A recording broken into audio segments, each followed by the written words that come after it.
to really decide what was best for them. Is it true most of France's financial wealth right now is still built on their Five deals hundred $500 billion a year Wow. from Africa? from Africa. Wow. 500. That's a lot And of is money. it true that the deals are such that an African nation that has this deal with France cannot do business around the world with their natural resources without the first right of refusal with France? First right of refusal is in And they can France's still hand. tell them no. They can still tell them no. So if they've dug gold, coffee, cocoa, Yeah. whatever, Yeah.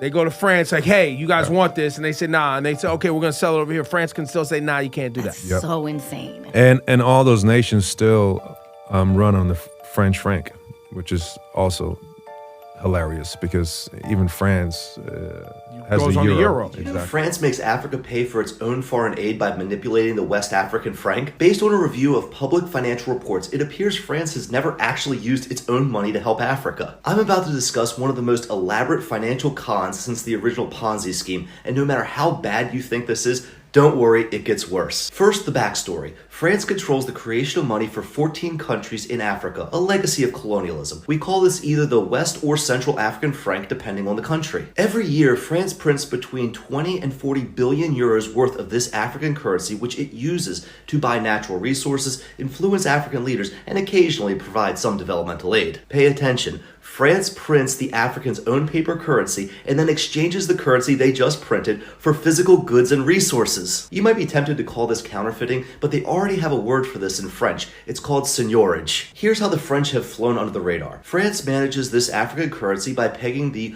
West and Central African franc to the euro at a 6.55 to 1 exchange rate. This has made the African franc one of the most stable and predictable currencies in Africa today. You may even think at first glance that the West African franc is essentially a euro. Except it's not. When the European Central Bank expands the money supply, aka creates more euros, this gives the French Central Bank the authority to print more African francs. Now, over the past 10 years, the Euro M2 money supply has been increased between 60 and 66%, which means for every billion West African francs that were printed for Africa, the Central Bank in France was able to print over 600 million West African francs of their own, which means they can practically do whatever they want with that money. We can only estimate these financial numbers because the actual amount is a bit obfuscated by the French banks for obvious reasons. However, when we add up the M2 money supply for these 14 African countries and multiply it by the estimated expansion of the West African francs, France appears to be printing between 20 and 40 billion euros worth of African currency every year exclusively for their own use. So when someone tells you the West gives all this foreign aid to Africa, it might make sense to ask where that money actually came from. But I want to know what you guys think. Do you think France is doing a good thing by providing Africa with a stable currency to do business in? Or is the wealth transfer that comes from seigniorage costing Africa more than the currency is worth?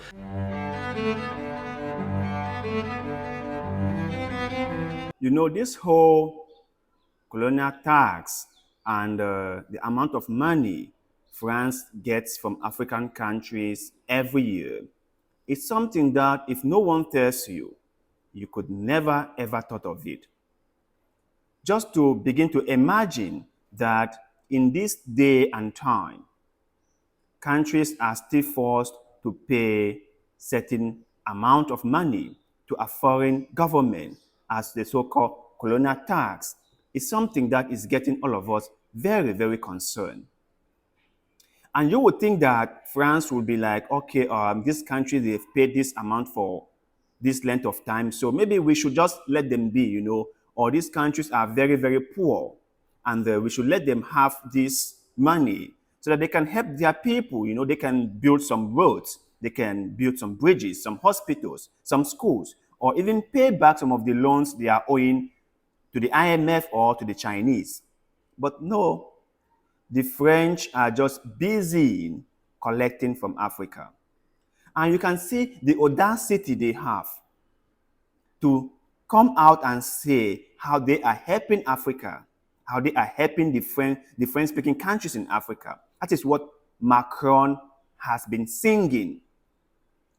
He has been saying that France doesn't benefit anything from Africa. And if left to him, France should pull out from Africa. But if France does pull out of Africa, Africa will be plunged into chaos because France is in Africa to make sure that there is peace, France is in Africa to fight the so-called jihadist movement that are destroying Africa or that are destroying the Sahel region. If you ask yourself this question, how did all this jihadist movement came to be? What was the root cause of this movement in Africa? We should ask ourselves this question because it's very important if we are going to understand where this whole problem is coming from. Then we must be able to ask ourselves this fundamental question. How did all this came to be? Now ask yourself, if not of NATO invading Libya, we might not have been in this current situation that we are right now. If NATO had just let the Libyans be, if NATO, with the support of Obama, hadn't destroyed or destabilized Libya, we will not be talking about all these insurgency groups in Africa. So all this is to say that they carefully plan out this thing in Africa, and they want us to be under their clutches as long as possible. The thing that really gets me so angry about stuff like this is just that our own African leaders are complacent, that they just stay back and watch all this unfold without really doing anything. Because if a leader who is really a nationalist came to power and saw all this thing, all this entanglement with France, all this unbalanced dealing with France, that leader won't take it. That leader will do something. A leader who has the country's interest at heart won't tolerate all this. They will not. But unfortunately for most of us, the Africans, our leaders are so spineless. Our leaders are so toothless. Our leaders cannot even stand for us. They can't defend us. We are being tortured. We are being mistreated. We are being taken advantage of. And our leaders are in support. They enable the Westerners to take advantage of us. They are just concerned with how much money they can embezzle. They are just concerned with how much money the French give to them. That is all what they are concerned about and nothing else. It's really pathetic, you know.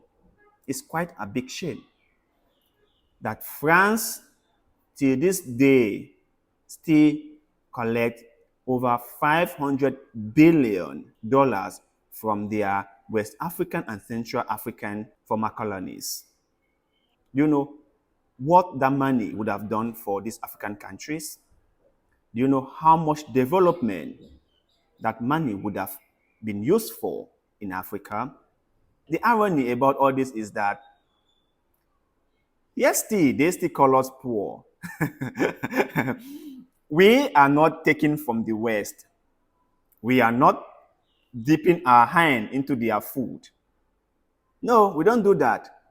Instead, they collect from us. They suck us dry. And then they turn around and call us poor countries.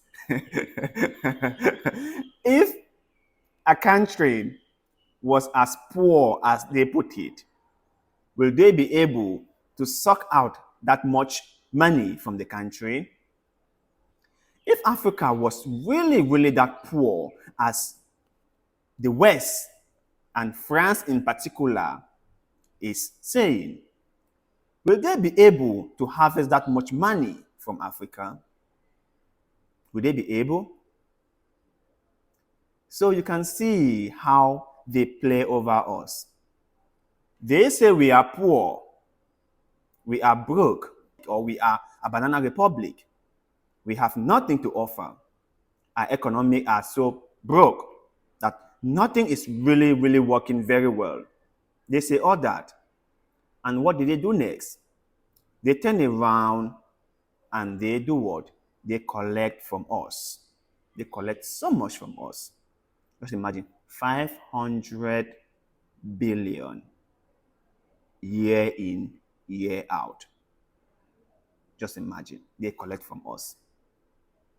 And only God knows how long they have been collecting this money from us. Only God knows. Yet still, they will say we are poor. So, my brothers and sisters, all of us must do our part. If you are a social media influencer, start saying something.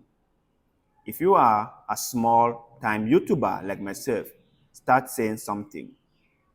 Start educating the people. Start adding your voice to the call. Because if we do not say something, nothing is ever going to change.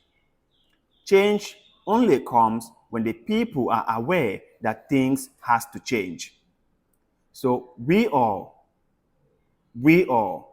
must start fighting for what is rightly ours.